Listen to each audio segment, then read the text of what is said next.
Hello, this is Tibbs is the Unknown, and I'm here with another reaction. This one is from Cultaholic. It is called 10 Planned WWE WrestleMania Matches That Didn't Happen. Now, I know, I think I've heard a few,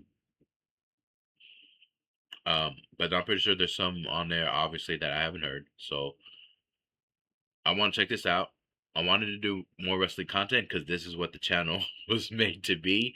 And I've been doing a lot of other content, which has been pretty fucking cool. But I am going to do more wrestling content because it just seems like lately I've been doing just a lot of um live reactions, which are fun. Eventually I want to do a live stream, but I don't want to do a live stream where people will just be cricket, cricket, cricket. So I'm trying to build up a little bit of a fan base, but to do that, need to do more wrestling content. So anyways,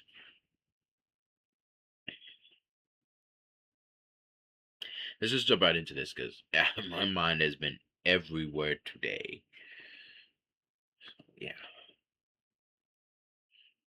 let's do this. And it has been since its 1985 inception. And because WrestleMania is a grand spectacle, the event requires two things: marquee matches and long-term planning. And the two go hand in hand, as major battles are penciled in many months before we even see the WrestleMania build begin to unfold. Of course, to quote a certain sage newsletter writer, plans change. Through the decades, there have been numerous matches that made it well past the first draft phase, but didn't quite get pressed into final copy for one reason. I was gonna say, I think they're mentioning it was supposed to be Ronda Rousey and Becky Lynch one-on-one and not Charlotte Flair. Because I don't know what happened behind the scenes where they wanted to put Charlotte Flair in there, so maybe we'll hear about it here. So, yeah. Maybe they didn't believe it was believable that Becky could beat Ronda Rousey. I guess Vince didn't think she could. Didn't feel like they could make it seem like that, but you could have easily had, Becky Lynch been the underdog and still with the man persona having to deal with being the underdog in that story, especially with everything going on. But it was still a cool storyline. It's just, to me, the match was just last, and that event was like 7 hours, and that was just too long for wrestling fans to sit through, and it was getting like to like at least some my time. It was probably like 11 o'clock, 11 o'clock going into 12, I think, and it was just like that's just too long for wrestling fans. I mean, we all love wrestling, but 7 hours of sitting there and just it wasn't. That's why I felt like it fell flat, the main event, because it was so long and fans were just so tired. But it was a great moment for Becky. I was very happy for Becky because I was rooting for Becky throughout that whole match. I was rooting for her hard. But yeah, it just felt like that was the beginning of the end of just the one night WrestleMania and the beginning of a whole new era, as Triple H likes to say, like almost every quarter of the year. It's a new era. It's a new era. New era. New era. Okay. Yeah, it was a new era of the two night WrestleMania. All right, I'm rambling. Let's just continue. Or another. Certainly, WrestleMania history would look very different if a few of those clashes came to pass. I'm Sam Driver from Cultaholic Wrestling, and these are 10 planned WrestleMania matches that didn't happen. Join us! Number 10, Hulk Hogan versus Ted DiBiase at WrestleMania 4. For many, the ending to an uneven WrestleMania 4 is already perfect. Macho Man Randy Savage driving his flying elbow into a prone Ted DiBiase and pinning him to win the held-up WWF title. Savage's golden triumph is a picturesque moment in wrestling lore, but it wasn't the original plan. In fact, the intended 14-man tournament bracket displayed on WWF TV soon after had 2 matches rearranged, and there's a reason for that. The original tournament plan was to have treacherous DiBiase win the WWF title by defeating Hogan in the finals, reportedly via countout. The man responsible for plans changing was, of all people... Wait a minute, via countout? I mean, I guess they changed the rules back then. That's stupid. It was Tim. Never mind. Never mind. Scratch that. Sorry. My bad. Is that my bad? He said wins the WWE Championship. So I don't know. Was for anybody in the comments? Put this in the comments section. I want to know, was DiBiase the champion at that point? Because that statement there makes sense. Then if he won by count out and he just retains his title, or is it the fact that it was actually how it was done back then, that a count out could still mean that a new champion can be crowned? So let me know in the comment section, because he made that statement. So don't jump on me, you guys. I'm just asking, please. The bloody Honky Tonk Man. Reigning as IC champion, Honky was supposed to lose the belt to Savage on the February 5th main event broadcast on NBC. However, Honky refused to lose in the manner WWF suggested, i.e. a one-sided squash, and he had leverage since he didn't have a written contract. Over a barrel, WWF let Honky retain and instead booked Savage to win the tournament, so as to not have two heel singles champions. So on behalf of all Macho Man fans, thanks Honky. Number 9, Hulk Hogan versus Ric Flair at WrestleMania 8. Oh. It was the dream match to end all dream matches. The muscle-bound superhero of the WWF versus the cunning playboy from Jim Crockett Promotions. Actor magazines and ardent fans debated for years who would win this theoretical battle between stars of neighboring galaxies, so the WWF scored a major coup when it acquired Flair in 1991. A headline match against the Hulkster looked to be all but inevitable, and Hogan versus Flair was absolutely penciled in for the 8th WrestleMania.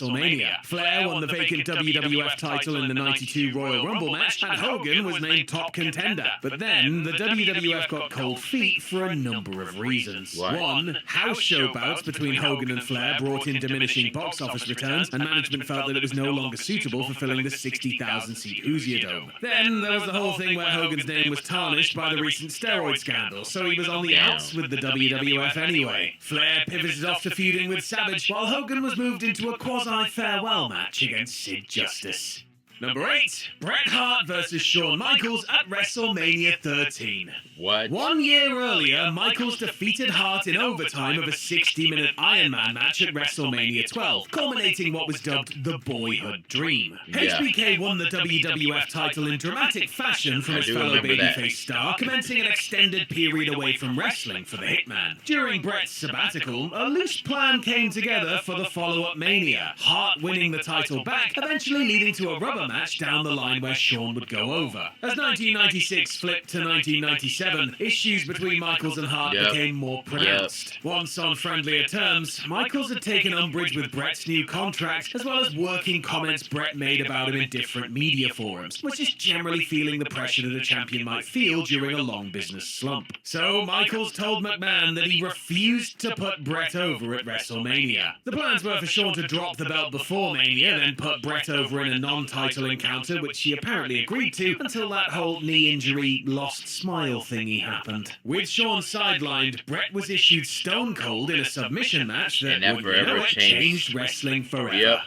Number 7, Mick Foley versus Vince McMahon at WrestleMania X7. Oh, in a December okay. 2000 angle, a power-crazy Vince, not that there's any other kind, let's be honest, spitefully fired Foley from his commissionership role. Over the months ahead, Vince continued his egotistical flexes. Oh, that was because of because he hated Mick Foley being the commissioner, and especially putting all those big-time names in Hell in a Cell. I would love to see that again one day. I'm just saying, maybe not. Because I get not wanting to do it nowadays because you don't want any or all your top guys getting hurt. But I mean, come on, bringing that back or having something like that. Like right now, you have the certain amount of people to kind of pull that off.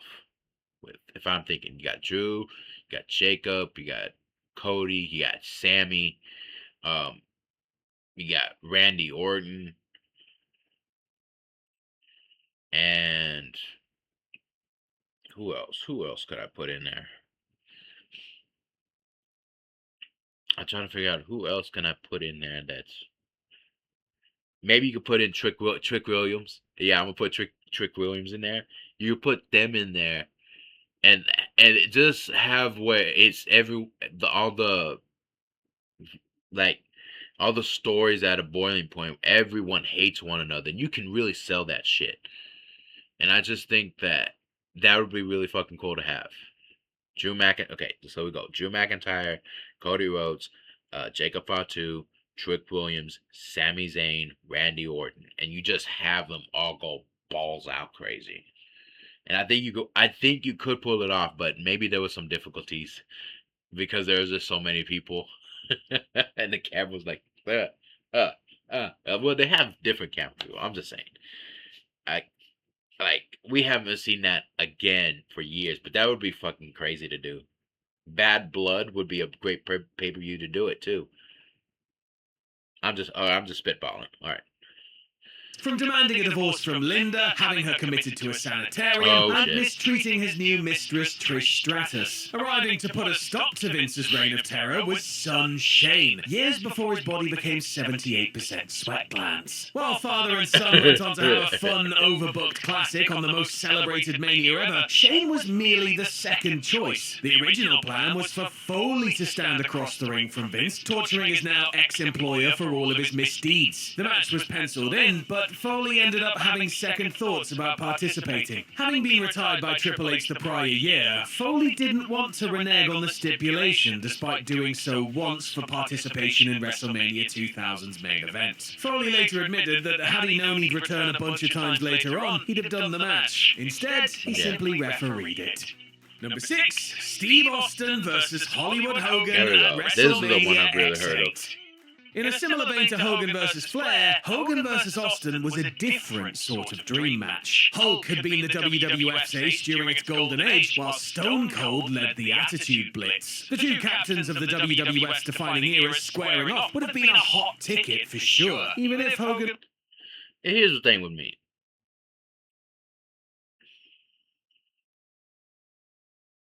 I get it from that point of view. I just felt like that didn't fit to me. It didn't fit like Rock versus Hogan did. Rock versus Hogan was you couldn't say it was 1A 1B when Stone Cold and The Rock when it came to leading the Attitude Era. But it was also the Hollywood movie, getting into Hollywood, making it more mainstream. I'm not saying Stone Cold didn't make it mainstream, but Rock really put it into the entertainment business side of things. That's like Hogan did. Although Rock has done it better. Let's just say Rock has done it better, obviously. But yeah, I feel like Hogan versus Rock fit more. And so when I've heard of the Stone Cold Hulk Hogan thing, I was like, that would have been cool. And I know a lot of people would have been fired, but to me, it wouldn't have fit. Just because I feel like Rock and Hogan fit, Stone Cold and Hulk Hogan doesn't really necessarily fit to me. As just saying, if you would put it mirror to mirror, it would have been Rock and Hogan. I mean, yeah, Rock and Hogan, not Austin and Hogan. That's just my viewpoint. Was pushing 50 and coming off an uninspired final few years in WCW. Instead of Hogan vs. Austin, fans were treated to Hogan vs. Rock, a more than suitable substitution that gained renown for the insane response that the Toronto Skydome crowd showered Hogan with. So why didn't Stone Cold... All those mother Canuckers. Those damn mother Canuckers. Booing The Rock out of the stadium. No, we didn't, Ron. No, we didn't. Oh, yes, you did, honey. Yes, you did. Wrestling fans would get that shit. Wrestling fans would get that reference. Mother Canuckers. That's it. Oh, you mother Canuckers, booing The Rock out of them. They said, when the people turned on the people's champ. Square off with the NWO Kingpin. For years, rumors have persisted that one of the two, if not both, refused to lay down for the other. However, Jim Ross has claimed that Austin didn't feel he could have a good match with Hogan. Both men were in physical decline, and Austin, ever the perfectionist and coming off a few less than stellar performances, didn't see a path to quality working against Hulk. Austin instead worked with Scott Hall and then walked out of WWE months later amid numerous issues. Yep. Number 5, Hulk Hogan versus The Big Show at WrestleMania 23. What? The Battle of the Billionaires could have been much, much different. The final product saw two ascending heavyweights in Bobby Lashley and Umaga playing the designated battlers in WrestleMania's most heavily promoted match. But originally, plans were for Hogan and Show to renew WCW hostilities, and it made perfect sense. Hogan versus a 500-pound giant in a Michigan football stadium 20 years after a famous match of similar makeup. It would have been a fun nod to history. But the original match design began unraveling the prior December. Paul White was badly ailing with numerous injuries and needed a long sabbatical to get his body right. He left WWE after dropping the ECW belt to Lashley, then departed the company. WWE initially intended to insert the Great Khali into the match, but then Hogan was out after he and Vince ran into an impasse over money. Interestingly enough, Hogan did face Show in April 2007, but it was away from WWE. Originally, Hogan was supposed to wrestle Jerry Lawler in a Legends match in Memphis, but WWE pulled Lawler from the booking. White stepped in to face Hogan instead in something of a forgotten clash. Number 4, Chris Jericho versus Mickey Rourke at WrestleMania 25. I did hear about this one. WWE's put celebrities in wrestling matches before with varying degrees of success. It was thought by 2009, hey, why don't we get the guy who played a wrestler in a hit movie to do a match? He's already trained after all. Indeed, Rourke's portrayal of Randy the Ram Robinson in the film The Wrestler thrust him back into the spotlight, garnering him lots of awards buzz. So of course, WWE wanted to capitalize. The hype for Rourke versus Jericho was set in motion when the actor called Jericho out on the red carpet of the SAG Awards. The two of them had a tense war of words on Larry King Live, and then nothing. Rourke ended up backing out of the match at the insistence of his management team. He was up for Best Actor at the Academy Awards, and his team felt doing a wrestling match might harm his chances at winning a serious award. Aw, bitches. It's the whole thing, well, no one takes wrestling seriously. Bullshit. Ah, fuck you guys. Alright. Rourke acceded to their suggestion, but did so in vain. Best Actor went to Sean Penn for his portrayal of groundbreaking politician Harvey Milk. 6 weeks later, Rourke did appear at WrestleMania, strictly to give Jericho a post-match pummeling. Number 3, The Undertaker versus Sting at WrestleMania 27. That one. No two... Yes, definitely. This one is the one I've heard, I think, the most. Almost as the most, because I heard the Hogan and Stone Cold one, but definitely this one. This one keeps getting talked about, and it's one of the biggest what ifs, because it really, really could have happened, and in ways it really, really should have happened, but Few wrestlers have ever done more with a macabre aesthetic in the modern age than the Phenom and the Icon. The Undertaker was synonymous with WWE, having entrenched himself as a living legend over the prior 2 decades, owed to his sheer presence and some evolutionary character work. Sting, meanwhile, had never performed for WWE, viewed as the biggest star to never set foot in the promotion's rings. Sting had been with TNA for the preceding 5 years, and his contract was due to lapse. WWE reached out with an offer to work with Undertaker at WrestleMania and receive a Hall of Fame induction. Sting was very close to signing the dotted line, but at the 11th hour, he had second thoughts. Sting's years-long point of contention was how WWE misused WCW stars that weren't Federation originals, and before finalizing the contract, that thought reared itself once more. So he turned WWE down, rejoining TNA that February. 4 years later, Sting did breach the WWE perimeter to work WrestleMania for what turned out to be an extremely lame match with Triple H that made zero sense, and surprise, it felt like it was WWE burying an already long-dead WCW. Slow yeah, down I don't like with that fucking vanilla match. milk chocolate almond. That shit was kind of lame. That's does.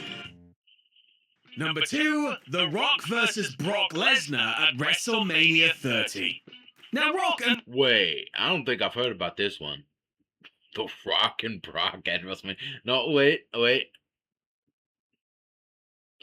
Not at WrestleMania 30. I don't think. I think I've heard of it, but not at WrestleMania 30. Brock had crossed paths before. At the 2002 SummerSlam, Hollywood-bound Rock put over the rapidly ascending next big thing in the main event, dropping the WWE title to the promotion's new top guy. Fast forward a decade later, and both men were certified box office draws. Rock on the silver screen, Lesnar inside the octagon. A WrestleMania match between the two felt like a massive treasure chest just waiting to be pried open. The build was supposed to commence a year before the match. After dropping the WWE title to John Cena at Twice in a Lifetime, Rock was supposed to be accosted by Lesnar the next night on Raw, putting the big match into motion. Unfortunately, Rock suffered significant injuries during his match with Cena, tearing his abdominal and adductor muscles, as well as sustaining a hernia. Not only could the Raw angle not go on as... That was crazy. He was like, said he was like feeling numb, like all like below. Like I was like, oh shit, that's bad. I mean, to the point where you feel like numb from the injury part down. Planned, but Rock's recuperation delayed production on his upcoming Hercules movie. As a result, film companies were skittish about insuring Dwayne Johnson if he was going to continue his wrestling endeavors. Thus, Rock chose to forgo future matches. Lesnar got a pretty good consolation prize, though, in ending Undertaker's streak. And number 1, CM Punk versus... Upon hearing that, it's like, Rock, you son of a bitch, why didn't you come back? Damn it, we could have still had the fucking streak. But I've said this for forever, man. But that was... Brock shouldn't have been the one to have ended the streak. Come on, man. That's some bullshit. And maybe it wouldn't have happened if old boy hadn't suffered a concussion, The Undertaker. But, yeah, Brock didn't deserve that shit. I don't know if it was planned for him to win or if it was because Undertaker suffered a concussion and he forgot to kick out. I don't know. Undertaker doesn't even remember most of that match after that fucking bump. This is crazy how you can keep going and going, and then when you get somewhere else and probably have some time and you're sitting in the hospital and eventually you just forget a whole bunch of shit. That's fucking crazy and scary at the same time. But yeah, man, Rock and Brock would have been fucking great. Rock and Brock would be pretty fucking cool, even right now, if you did by The Rock having the final boss and kind of sort of doing it like in the Vince McMahon kind of way, as being, you know, because we all know Brock Lesnar could destroy The Rock. Rock could hold his own for a minute, more so than Vince ever could, but. But he can hold his own for a minute. But obviously, you have like run-ins and shit, like Rock having his own stable, and that would have been fucking cool. Travis Scott would not be part of that fucking stable. Fuck Travis Scott. But it would have been really fucking cool to have done that with The Rock as the final boss and all his henchmen and shit. Like if he was the one to unseat Solo, that would be kind of interesting. Or maybe he was the guy behind the he's the new guy behind the Vision. That would be fucking interesting too. But it is what it is. Triple H at WrestleMania 30. On the one hand, if CM Punk never walks out of WWE in 2014, and if not for a very, very vocal crowd, we'd probably never get Daniel Bryan pulling off the so-termed miracle on Bourbon Street. If Punk sticks around, WrestleMania 30 is a very different show, complete with him taking on the head man of the on-screen authority. He didn't need to do this shit. This shit was fucking lame. I think it was because, like, it's been reported, him and Punk did not like each other, man. And it just seemed like a lot of the times that Triple H always got his fucking ego bruised over the smallest shit ever. And that's what makes it so fucking annoying. Especially right now, where I feel like Rock's, like, creative mind, along with, I can't think of his, the writer that he has with it right now. Brian? I think his name's Brian. I'm not sure. But it just seems like that would really help to have another fresh mind, because it just seems like Triple H right now is just going fucking stale when it comes to creative. And you just need somebody else, especially on SmackDown. I mean, look, I like Road Dogg, but you just step him the fuck off from being head of creative and put somebody else in that shit, because that shit is not working. Talking about putting in your boys, that's what he's doing right now. The only one that seems to really be panning out is Shawn Michaels, and I honestly feel like Shawn Michaels can take Triple H's job like that, because he's so fucking good. But Sean, I'm pretty sure Sean does not want to be in the spotlight like that. He wants to eventually fade away.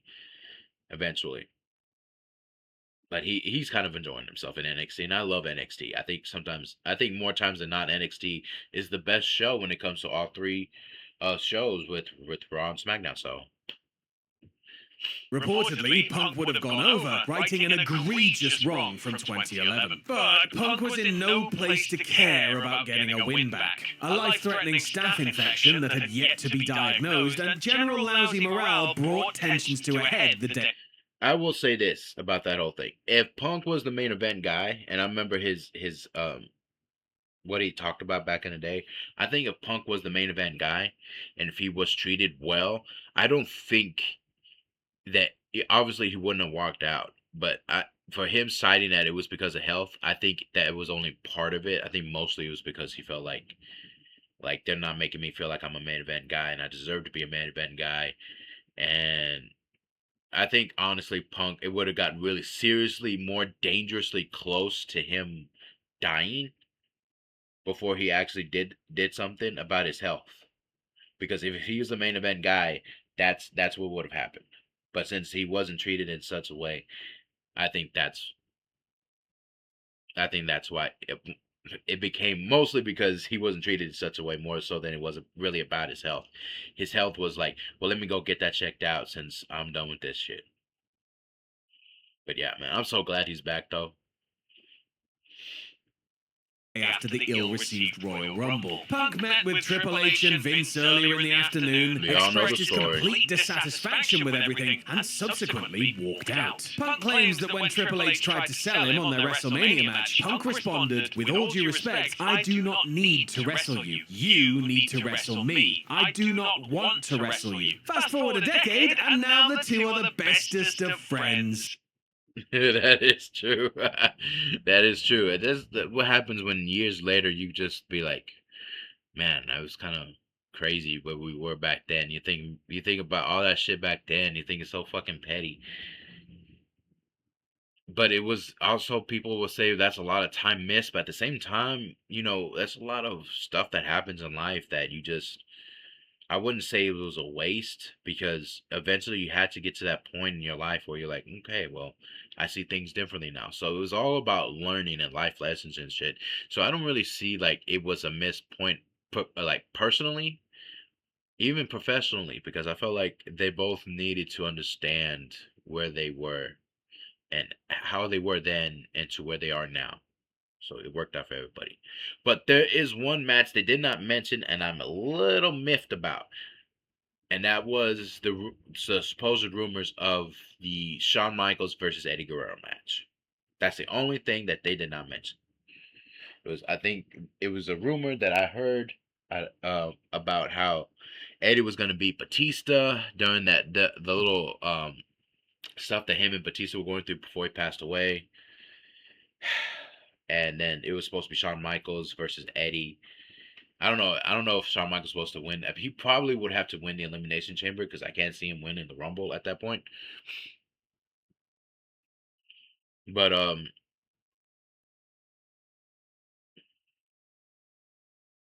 yeah, man, it would have been really cool to have Eddie because even they referenced it, where I think Bruce Pritchard called him like the Latino version of Shawn Michaels.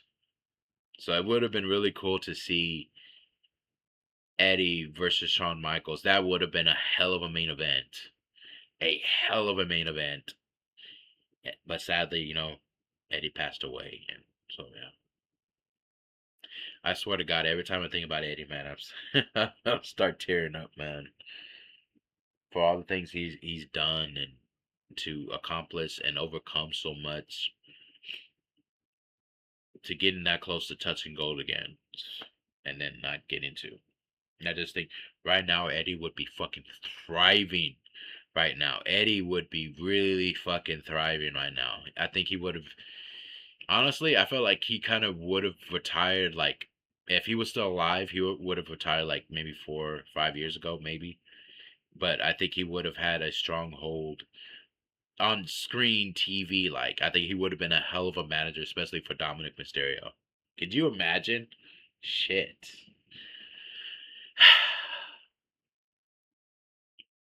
All right. Thank you guys for watching this reaction. I truly appreciate it. All this, all the views and stuff. I really, truly am appreciating everything. That's pretty fucking awesome. The views. Let's get those subscribers up. I am appreciative of the subscribers, even with me saying that. And yeah, I'm gonna do more wrestling content videos for sure, for sure, for sure. I'm gonna start uploading. I have a few already recorded from months before. I just need to really fucking find them because I needed shirts. Because it was during the weekend. Like I tried to do like a lot of videos on the weekend and then start plugging them in through the week. So I need to find those videos because they're all deep. They're deep in the video block. They're deep in there. So I need to find them. All right, you guys. Stay safe because the world is is getting crazier and crazier by the minute. And cherish the moments you have with your loved ones and cherish your loved ones. Those go hand in hand. I keep saying this after almost every video just because that's a sentiment that's always forgotten, and also because not everybody watches all my videos, so just want to reiterate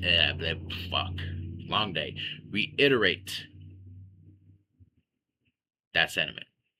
And also, if you're still here and you're able to wake up and see the next day, hopefully, go out and accomplish your goals, make your dreams come true. I will see you guys in the next video.